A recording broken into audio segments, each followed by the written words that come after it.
பேச்சுரிமை channel நண்பர்கள் அனைவருக்கும் வணக்கம். இன்று முழுவதுமே சி ஓட்டர் கருத்து கணிப்பை பற்றி பல்வேறு திமுக ஆதரவு ஊடகங்கள், நாம் திமுகவிற்கு எதிரி அல்ல, திமுக ஆதரவு ஊடகங்கள் என்று அறியப்படுகின்ற பல்வேறு ஊடகங்களுடைய பத்திரிகையாளர்களாக இருப்பவர்கள் எல்லோருமே ஆஹா ஓஹோன்னு புகழ்ந்துக்கிட்டு இருக்காங்க. ஆஹா ஓஹோ என்று சி ஓட்டர்ஸுடைய கருத்து கணிப்பை புகழ்ந்து கொண்டிருக்கிறார்கள்.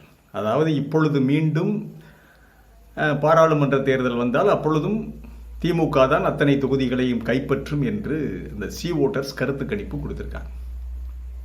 அட மட சாம்பிராணிகளா, சி ஓட்டர்ஸ் இதன் மூலம் எந்த மாதிரி பிம்பத்தை கட்டமைக்க நினைக்கிறார் தெரியுதா? சி ஓட்டர்ஸ் சொல்லி இருப்பது என்ன? அவன் திமுக தான் ஜெயிக்கும்ங்கிறத அவன் ஆணித்தரமா சொல்றான். ஆனால் அவனை கட்டமைக்க விரும்புகின்ற பிம்பம் பாரதிய ஜனதா கட்சிக்கு 22% வாக்குகள் இருக்குங்கிறத சொல்றார்.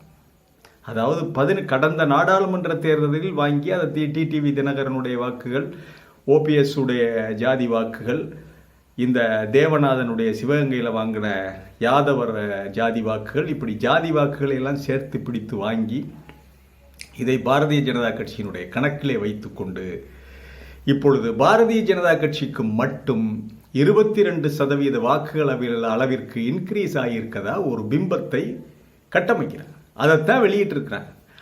அவன் திமுகவை பற்றி நல்ல விதமாக எழுதி திமுகவுக்கு தான் வாய்ப்பு என்பதை சொல்லிவிட்டு அதற்கு பிறகு இந்த ரேஸில் அதிமுகவை வீழ்த்தி பாரதிய ஜனதா மேலிடத்திற்கு வந்து விட்டதாக ஒரு தோற்றத்தை உருவாக்க பார்க்கிறான் சி ஓட்டர்ஸ்.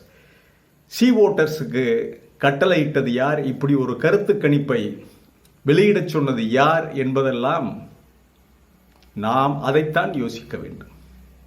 அதற்கு பின்னணியிலே இந்த காய்களை நகர்த்துவது யார்? சி ஓட்டர்ஸ்க்கு கட்டளையிடுபவர்கள் யார்? நம்மை பொறுத்தவரையிலே மெஷின்ஸ் எல்லாம் தயாரா இருக்கு. தமிழகத்தில் பாரதிய ஜனதா கட்சி மீண்டும் அதே கூட்டணியை வைத்துக்கொண்டு அல்லது பாமக இல்லை என்றால் கூட அதை கலற்றிவிட்டு ஒரு கூட்டணியை வைத்துக்கொண்டு 30-40 தொகுதிகளில் சட்டமன்ற தொகுதிகளை கைப்பற்றுவது, அது எப்படி என்பது அந்த இவிஎம் மெஷினுக்கு தான் வெளிச்சம். ஆக அவங்க கணக்கு போட்டாங்க. அவங்க கணக்கு போட்டு எந்தெந்த மெஷினில் எந்தெந்த இடத்துல அதிக வாக்குகளை வாக்காளர் ஜாபிதாப்படி எப்படி பண்ணலாம் அப்படிங்கிறது. குறிப்பாக வட இந்திய தொழிலாளர்கள் அதிகம் இருக்கின்ற மேற்கு மண்டலம், இந்த மாதிரி அவங்க செலக்ட் பண்ணிட்டாங்க. செலக்ட் பண்ணிட்டு இப்போ இந்த நாளாந்தர சி ஓட்டர்ஸ் டிவி உள்ள நுழைகிறான். அதற்கு அடுத்தபடியாக டைம்ஸ் நவ் வருவான். அதற்கு அடுத்தபடியாக இந்தியா டுடே, இந்த மாதிரி டிவியெல்லாம் ஒவ்வொரு மாதத்துக்கு ஒரு தடவை வந்து பாரதிய ஜனதா கட்சிக்கு 20% வாக்குகள், 22% வாக்குகள், 1-2 இவங்க வர்றதும் இல்லை போகிறதும் இல்லை, அதெல்லாம் கிடையவே கிடையாது.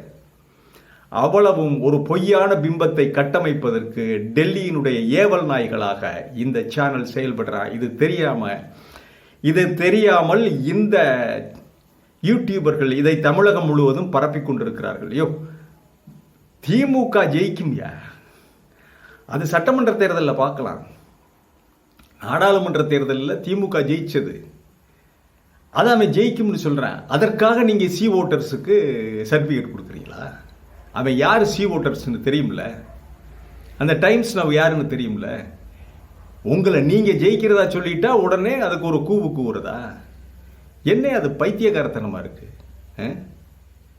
அவன் எதுக்காக வந்திருக்கான்? உள்ள மெஷின்ஸ் எல்லாம் தயார் பண்ணிட்டு வந்திருக்கிறான். ஏதோ ஒரு இடத்துல இருந்து அவன் பண்றான். அந்த இடத்தை எதுன்னு தெரிஞ்சுக்கிட்டா இந்த விஷயத்தையே, மிஷினையே பாரதிய ஜனதாவுக்கு எதிராக திருப்பி அடிக்கலாம். டெக்னாலஜியில் என்ன, ஒரு நேர்மறைனா இன்னொரு எதிர்மறை இருக்கு. எலக்ட்ரிக்கில் என்ன இருக்கு? ஒரு நெகட்டிவ் கரண்ட் இருந்தால் ஒரு நெகட்டிவ் ஒன்று இருக்கு, பேஸ் ஒன்று இருக்கு, நெகட்டிவ் ஒன்று இருக்கு. நேர்மறை எதிர்மறை 2 துருவங்கள் இருக்கு கரண்ட்ல, ஆல்டர்னேட் கரண்ட்ல இருக்கு. அதே மாதிரி டைரக்ட் கரண்ட்ல எல்லாத்துலேயுமே ஒரு நேர்மறை ஒரு எதிர்மறை இருக்கு. இதையே பாரதிய ஜனதா கட்சிக்கு எதிராக திருப்பி விடலாம். இந்த மெஷின்ஸில் யாராவது ஒருத்தர் எங்கிருந்தோ கூட A1 தொழில்நுட்பம்லாம் வந்துருச்சு. எங்கிருந்தோ கூட இந்த மெஷினை திருப்பி பாரதிய ஜனதா கட்சி படுகொலியில் தள்ளலாம். அவன் அப்படித்தான் ஆக போறான். இவன் மெஷின்லேயே விளையாடிக்கிட்டு இருக்கான். அதே மெஷினை வச்சு இவன் படுகொலிக்கு போக போறான். பார்த்துக்கிட்டே இருக்கு. ஆக இப்ப நாம் சொல்ல விரும்புவது சொல்ல வருவது, அவன் ஒரு பிம்பத்தை, தோற்றத்தை பாரதிய ஜனதா கட்சிக்கு ஒரு மிகப்பெரிய வாக்கு வங்கி உருவாகி கொண்டிருப்பதாக ஒரு தோற்றத்தை உருவாக்குறதுக்கு பண்ணிக்கிட்டு இருக்கான். அவனுக்கு இந்த அண்ணன் ஜென்ராம்ல இருந்து, உமாபதியிலிருந்து, ஜீவா பேர சொல்லிட வேண்டியதான நக்கீரன் பிரகாஷ்ல இருந்து எல்லாருமே சர்டிபிகேட். இப்படி ஒரு தோற்றத்தை, பிம்பத்தை கட்டமைப்பதற்காக வட இந்திய ஊடகங்கள் ஏவல் நாய்களாக, பாஜகவினுடைய ஏவல் நாய்களாக இந்த வேலையை பார்க்கின்ற பொழுது அவர்களுக்கு சர்டிபிகேட் கொடுக்கிற வேலைகளை ஜென்ராம் மீடியாவிலிருந்து, இந்த உமாபதியிலிருந்து, ஜீவா டுடேயிலிருந்து, இன்னும் நக்கீரன் பிரகாஷ்ல இருந்து அத்தனை பேரும் சர்டிபிகேட் கொடுக்குறீங்களே, என்னப்பா உண்மைத்தன்மை என்ன? ஏன் இவ்வளவு தூரம் வந்தவன் ஏன் ஈரோடு இடைத்தேர்தலை பற்றி ஏன் அவன் கருத்து கணிப்பு எடுக்கல? ஈரோடு இடைத்தேர்தலில் ஏன் பாரதிய ஜனதா கட்சி நிக்கல? 22% வாக்குகள் இருக்குன்னா அதெல்லாம் கான்சென்ட்ரான வாக்கு, அது எங்கேயும் போகாது. அந்த 22% வாக்குகளும் அவங்களுக்கு விழுந்திருக்கும்ல. ஆக 39 தொகுதி, அதாவது திமுகவிற்கு ஈரோட்டில் எவ்வளவு வாக்கு கிடைச்சு? அது என்ன மாயாஜாலமா? எப்படியெல்லாம் இவர்கள் அங்கே மிஷினை தயார் பண்ணி வச்சுட்டான். எல்லாம் தமிழகத்திற்கான மிஷினை தயார் பண்ணி வச்சுட்டு இப்போ டைம்ஸ் நவுல இருந்து எல்லாரையும் உள்ள விடுறா. இவங்க பாரதிய ஜனதா கட்சிக்கு மிகப்பெரிய வாக்கு வங்கி இருப்பதாக ஒரு தோற்றத்தை உருவாக்குவார்கள்.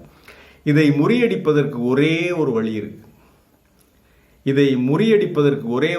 உடனடியாக உள்ளாட்சி தேர்தலை நடத்தினால், அது வாக்குச்சீட்டிலே நடத்துவது. அந்த வாக்குச்சீட்டு முறையிலே உள்ளாட்சி தேர்தலை நடத்திவிட்டால் பாரதிய ஜனதா கட்சியினுடைய பொய் முகமூடி கிழித்தறியப்படும்.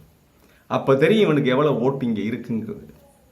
பொய் முகமூடியை கிழித்தறிய வேண்டும் என்றால் உடனடியாக திராவிட முன்னேற்ற கழகம் திமுக ஆட்சி உள்ளாட்சி தேர்தலை நடத்துங்க, அவங்க முகமூடி கிழிஞ்சிட. இல்லை அப்படின்னா நீங்க ஏதோ ஒரு அண்டர்ஸ்டாண்டிங்ல பண்றீங்கன்னு தான் அர்த்தம். இது திமுகவிற்கே நல்லதில்லை. இந்த விஷயம் திமுகவிற்கு எதிராகவும் நடக்கும். அதிமுகவை அழித்து விடலாம் என்று இதன் மூலம் அழித்து விட்டு கேலி பேசலாம், நையாண்டி பேசலாம், நக்கல் பேசலாம் என்றால் அது உங்க வாழ்ல நீங்க தீ வச்சுக்கிறீங்க, அவ்வளவுதான். மீண்டும் ஒரு காணொலியிலே சந்திக்கிறேன். இது வாய்ஸ் ஆஃப் தமிழ் வழங்கும் பேச்சுரிமை சேனல். சேனலை சப்ஸ்கிரைப் பண்ணுங்க, மறக்காம பெல் பட்டன் எழுதுங்க, கமெண்ட் செய்யுங்கள், ஷேர் செய்யுங்கள், பிடித்திருந்தால் லைக் செய்யுங்கள். நன்றி, வணக்கம்.